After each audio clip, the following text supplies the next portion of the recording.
पोरांचे केस पांढरे होऊन गेले, पोरं एमपीएससीच करताय, पोरं लायब्ररीतच बसताय, पोरं 10-10, 12-12 वर्ष देत आहे. MPSC must be a part of life. It should not made as a life. MPSC जिंदगी नाही बनली पाहिजे. एमपीएससी जिंदगीचा एक पार्ट बनली पाहिजे. त्या पार्टमध्ये आपण पटकन पास झालो पाहिजे, पैसा आला पाहिजे आणि मग एन्जॉयमेंट सुरू झाली पाहिजे, which is the real purpose of your life. आपण काय करून टाकला, एमपीएससीला पर्पज ऑफ लाईफ करून टाकला, की नाही एमपीएससी नाही तर माझं आयुष्य काहीच नाही. No, life is quite bigger than MPSC. But माझं म्हणणं काय, आपण जो वसा हातात घेतलेला आहे तो पूर्ण झालाच पाहिजे, कारण ते आपण डिसिजन घेतलेले आहे.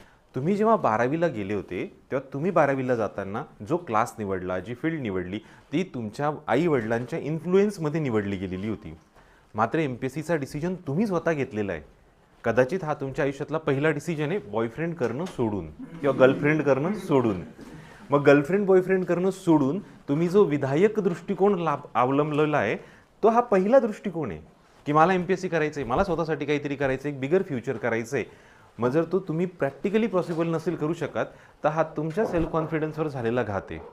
त्यामुळे तुम्हाला ते प्रॅक्टिकली बघावं लागेल. नशेसारखं नाही बघायचं आहे की हा अटेम्प्ट नाही तर पुढचा अटेम्प्ट, पुढचा अटेम्प्ट नाही तर अजून पुढचा अटेम्प्ट, चालूच राहणार ही सिरीज. आपण नव्हतो जन्माला आलेलो तेव्हा पण एमपीएससीचे अटेम्प्ट होते, आपण मरून जाऊ तेव्हा पण एमपीएससीचे अटेम्प्ट असतील. म्हणून आपण जिंदगी नाही घालवायची. आपल्याला लाईफचं एक सर्टन टाईम, सर्टन पिरियड द्यायचं आहे त्याच्यासाठी, त्याच्यात सक्सेस व्हायचं आणि पुढे निघायचं आहे. नाही तर खरंच नशेडी बनून जाऊ. एवढं फक्त लक्षात घ्या.